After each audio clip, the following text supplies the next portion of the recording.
Hello class 7 এর বন্ধুরা, তোমরা সব কেমন আছো? আশা করি তোমরা প্রত্যেকেই ভালো আছো। দেখো, আজকের এই ভিডিওর মাধ্যমে আমি আলোচনা করতে চলেছি লেসন 1 অর্থাৎ দ্য বুক অফ নেচার, এই লেসন 1 এর ইউনিট 2 নিয়ে। তো চলো কথা না বাড়িয়ে আমরা ইউনিট 2 লাইন বাই লাইন কিন্তু মানে দেখে নিই।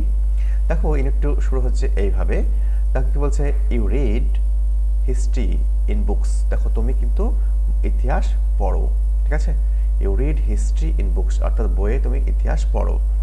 বাট ইন ওল্ড টাইমস বলছে আগেকার দিনে অর্থাৎ পুরাকালে, অতীতকালে, when men did not exist surely no books would have been written। দেখো, এই সমস্ত বই অর্থাৎ যে সমস্ত বই আমরা পড়ি, সে সমস্ত বই কেউ না কেউ লিখেছে, তারপরে প্রিন্টিং করা হয়েছে, ছাপা হয়েছে, তাই তো? অর্থাৎ যখন কিন্তু মানুষই ছিল না, তখন তাহলে কি কেউ বই লেখার কেউ ছিল না, তাই তো? বলছে অতীতকালে বা পুরাকালে কোনো মানুষ কিন্তু ছিল না, তাই কিন্তু কোনো বই লেখা হয়নি। দেখো, how then can we find out what happened then? তাহলে আমরা তখনকার সময়ে কি ঘটেছিল কিভাবে বুঝতে পারি, কিভাবে খুঁজে পাই? We can not merrily sit down. দেখো, শুধু বলছে কি শুধু আমাদের বসে পড়লে হবে না, অ্যান্ড ইমাজিন এভরিথিং। দেখো, বসে পড়ে শুধুমাত্র বসে পড়ে সব কিছু কল্পনা করলে হবে না যে কি ঘটেছিল অতীতকালে। দেখো, this would be very interesting, এটা কিন্তু খুব মজার হবে। For we could imagine anything we wanted to and wanted thus make up the most beautiful fairy tales. দেখো কি বলছে, দেখো এটা কিন্তু খুব মজার হবে, কেননা আমরা কিন্তু যা চাই তাই ভাবতে পারবো। তাই ভেবে কি হয় না, তো সুন্দর কিন্তু পরিদের গল্প কিন্তু আমরা ভাবতে পারি, ঠিক আছে? But this need not be true, কিন্তু এটা কিন্তু সত্য নয়। As it would not be based on any facts that we had seen. কেননা আমরা দেখেছি এইরকম কোনো জিনিসের উপর ভিত্তি করে সেটা তো লেখা হয়নি, তাহলে কিন্তু এটা সত্য নয়। অর্থাৎ ইমাজিনেরি টেলস, ফেয়ারি টেলস কিন্তু সত্য নয়, ঠিক আছে? কেননা এটা কিন্তু কোনো সত্য ঘটনা যেটা আমি দেখেছি এটার উপর বেস করে কিন্তু তৈরি হয়নি। Okay, but although we have no books written in those far up days. দেখো, সেই অতীতকালে অর্থাৎ অনেক দিন আগে, পুরাকালে, দেখো যদিও আমাদের কিন্তু কোনো বই লেখা হয়নি।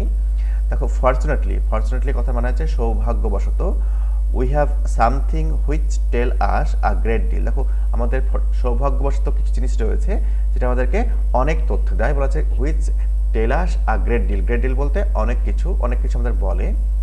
As well almost as book would. দেখো, যেমন বই পড়ে আমরা জানতে পারতাম বা বই আমাদের যে তথ্য দিত, সৌভাগ্যবশত আমাদের কিন্তু সেই অতীতকালে কি ঘটেছিল তার জন্য কিন্তু কিছু জিনিস রয়েছে যেটা আমাদের কিন্তু বইয়ের মতনই কিন্তু তথ্য দেয় বা বলে। ওকে, দেখো বলছে উই হ্যাভ রক্স, কি রয়েছে?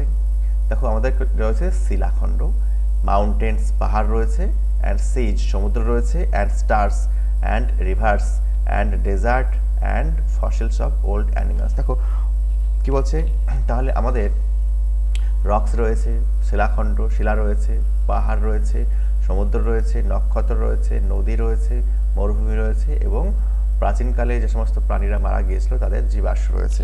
দেখো দেখো, ফসিল বলতে জীবাশ্মকে বলা হয়েছে, ঠিক আছে?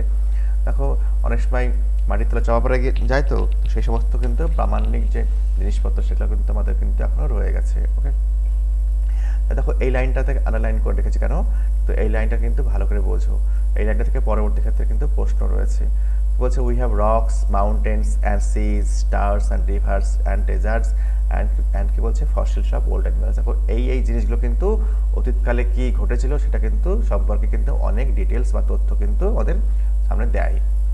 দেখো, দিজ বলতে এই জিনিসগুলো যেগুলি বললাম, these and other like things বলছে এই জিনিসগুলি, অর্থাৎ এই যে তোমার পাহাড় পর্বত নদী নালা তারপরে জীবাশ্ম এইসবগুলি, এবং এইরকমই আরও অন্যান্য জিনিসগুলো বলছে কি আদার লাইক থিংস বলছে এইরকমই আরও অন্যান্য জিনিসগুলি। Are our books for earth early story. দেখো, পৃথিবীতে আগেকার দিনে কি ঘটেছিল সেই সম্পর্কে কিন্তু প্রামাণিক হিসেবে কিন্তু আমাদের কাছে বিবেচিত হয়। এইগুলি হচ্ছে আগেকার দিনের পৃথিবীর বই, ঠিক আছে? যেগুলি আমাদের কিন্তু পৃথিবীর আগেকার দিনের গল্প কিন্তু উপস্থাপন করে, আমাদের সামনে প্রেজেন্ট করে। অ্যান্ড দ্য রিয়াল ওয়ে, এবং সত্যিকারের যে পথ, ওয়ে মানে কি মাধ্যম, পথ, ঠিক আছে?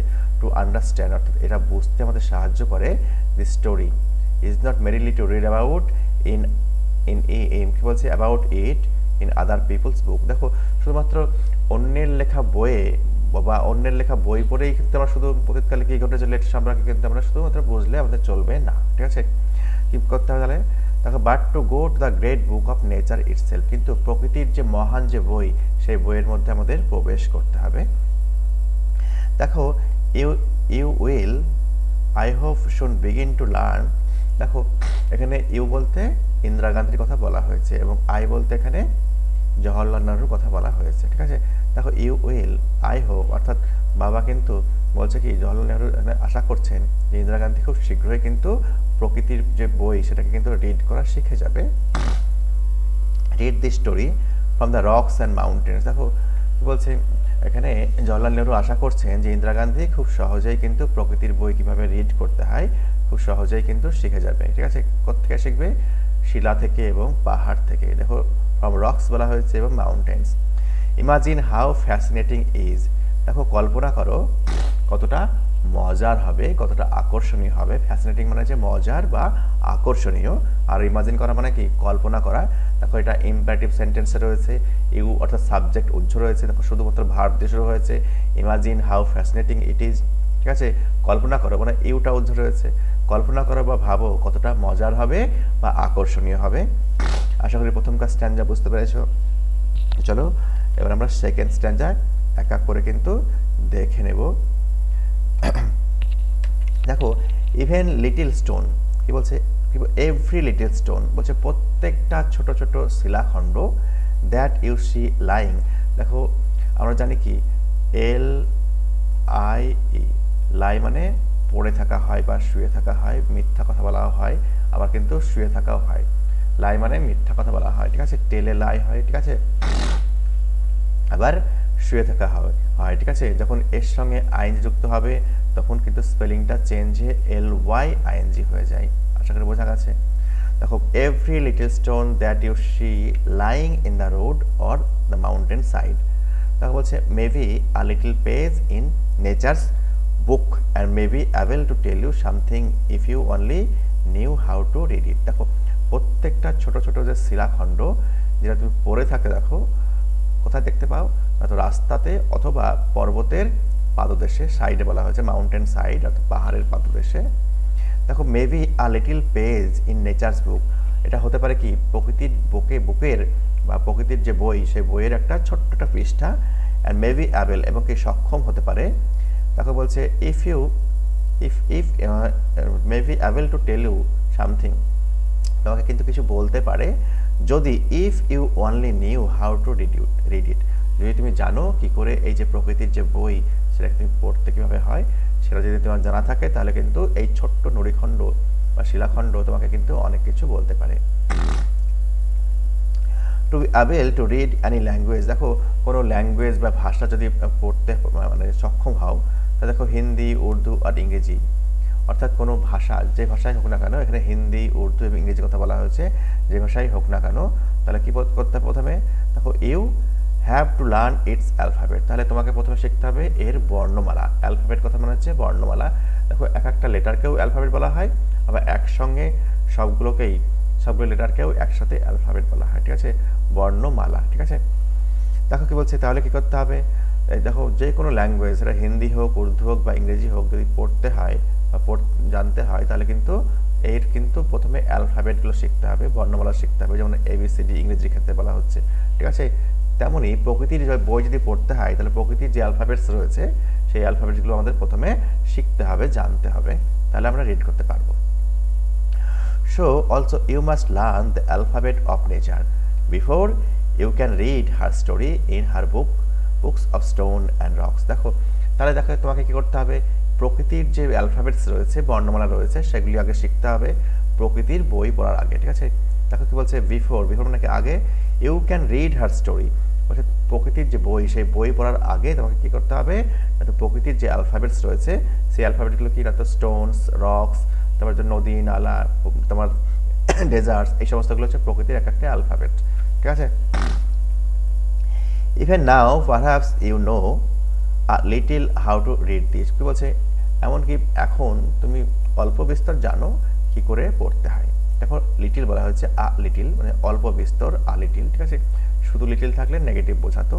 দেখো if you see a little round shiny pebble, যদি তুমি ছোট্ট একটা সাইনি, দেখো চকচকে যে পেবেল যদি তুমি দেখো, does it not tell you something, তাহলে কি এই নুড়িটা তোমাকে কি কিছু বলে না? How did it get round and smooth and shiny without any corners or rough edges. দেখো কেমন করে এটা স্মুথ হলো, চকচকে মসৃণ রাউন্ড হলো, গোলাকার হয়ে গেল এবং ঝকঝকে হচ্ছে, দেখো উইদাউট এনি কর্নার, যার কোনো কিন্তু রুক্ষ কিন্তু ধার নেই বা কিনারা নেই। দেখো রাফ বলা হয়েছে, রাফ মানে হচ্ছে রুক্ষ, তাই তো, যে ধারগুলো ধারালো টাইপের হয়, ওকে, সেগুলো কিন্তু নেই। দেখো if you break a big rock into small bits, যদি বড় কোনো শিলাকে তুমি যদি ভাঙো তাহলে কিন্তু ছোট ছোট টুকরে কিন্তু বিভক্ত হয়ে যাবে। দেখো is bit with rough and has corners and rough edges. দেখো তাহলে কিন্তু প্রতিটা যে পাথর বা শিলার যে টুকরো হবে সেই টুকরোটা কিন্তু রুক্ষ যে ধার বা কিনারা কিন্তু থাকবে, যেটা রাফ খড়খড়ে কিনারা থাকবে, ঠিক আছে। দেখো it is not all like round smooth payable, দেখো এটা কিন্তু গোলাকার স্মুথ পেবলের মতো কিন্তু হবে না। দেখো how then did the pebble become so round and smooth and shiny, তাহলে ওই যে নুড়ি, ওই নুড়িটা গোলাকার চকচকে ঝকঝকে কিভাবে হলো, স্মুথ কিভাবে হলো। দেখো it will tell you its story, দেখো এই যে নুড়িটা তোমাকে কিন্তু তার নিজের গল্প বলবে।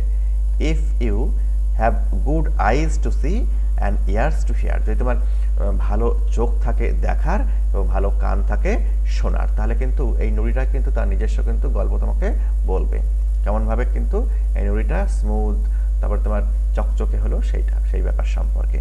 দেখো it tells you that once upon a time, এই নুড়িটা তোমাকে বলে, কি বলে, তো একদা, ওয়ান্স আপন এ টাইম মানে হচ্ছে একদা, বলছে ইট মে বি লং এগো, হয়তো অনেক দিন আগেকার কথা, আগে। ইট ওয়াজ আ বিট অফ রক, বলছে কি অনেক অনেক দিন আগে এই ছোট্ট টুরিটি ছিল একটা বড় শিলার অংশ। Just like the bit you may break from a big rock, কি বলছে, ঠিক সেই বড় একটা পাথর, যে পাথর থেকে তুমি মানে পাথরকে টুকরো করার পর ছোট যে পেবলসকে পাও, ঠিক তেমনটা, অর্থাৎ বড় পাথরের একটা অংশ ছিল বা খণ্ড ছিল, with stone with plenty of edges and corner. দেখো ঠিক যেমন করে নাকি বড় শিলাখণ্ডকে ভাঙার পরে ছোট শিলাখণ্ড কি থাকে, তাতে অসংখ্য রাফ এজেস থাকে, ঠিক আছে, যে কিনারা থাকে, যেটা রুক্ষ হয়, স্মুথ একদমই হয় না। দেখো ঠিক তেমনটা। Probably it rested on some mountain side, দেখো সম্ভবত এটা কোনো পর্বতের বা পাহাড়ের কিন্তু পাদদেশে দেখো বিশ্রামরত অবস্থায় ছিল, অর্থাৎ পড়ে থাকা অবস্থায় ছিল। Then came the rain and washed it down to the little valley, তা কি বলছে, তারপর কি হলো, বৃষ্টি এলো এবং এই বৃষ্টির যে জলধারা বা জলরাশি এটাকে ধুয়ে নিয়ে গেল, কোথায় নিয়ে গেল, কি বলছে, টু এ লিটল ভ্যালি, ছোট্ট উপত্যকায় নিয়ে গেল। Where it found a mountain stream, যেখানে দেখো পাহাড়ি নদীর কিন্তু পাহাড়ি নদীকে দেখতে পেলো, অর্থাৎ পাহাড়ি নদীতে গিয়ে পড়লো। দেখো which post it on and one till it reached a little river, দেখো ওই পাহাড়ি নদী কি করলো, তাকে ধাক্কাতে অর্থাৎ ঠেলতে ঠেলতে ছোট নদীতে নিয়ে গিয়ে ফেললো। And the little river took it to a big river, এবং ওই ছোট নদী কোথায় নিয়ে গেল, বড় নদীতে, ঠিক আছে। দেখো and all the while it rolled at the bottom of the river, এবং সমস্তক্ষণ ধরে কি করলো না, তো নদীর কিন্তু একদম নিচে তলদেশে গড়াতে গড়াতে, রোল মানে কি, গড়াতে যাওয়া, গড়ানো, তাই তো, রোল করা মানে কি, তো ঘোড়া, তাই তো, ঘুরতে থাকা। দেখো সমস্তক্ষণ ধরে নদীর একদম বটমে নিচের দিকে কিন্তু ঘুরতেই থাকলো। And its edges were worn away, এবং এর যে রুক্ষ যে কর্নার বা ধার সেগুলো কিন্তু ক্ষয়ে ক্ষয়ে একদম স্মুথ হয়ে গেল। It's rough surface made smooth and shiny, দেখো এর যে রুক্ষ যে উপরিভাগ, সারফেস মানে কি উপরিভাগ, সেটা কিন্তু চকচকে ঝকঝকে হয়ে গেল আস্তে আস্তে ধারগুলো ক্ষইতে ক্ষইতে, ঠিক আছে।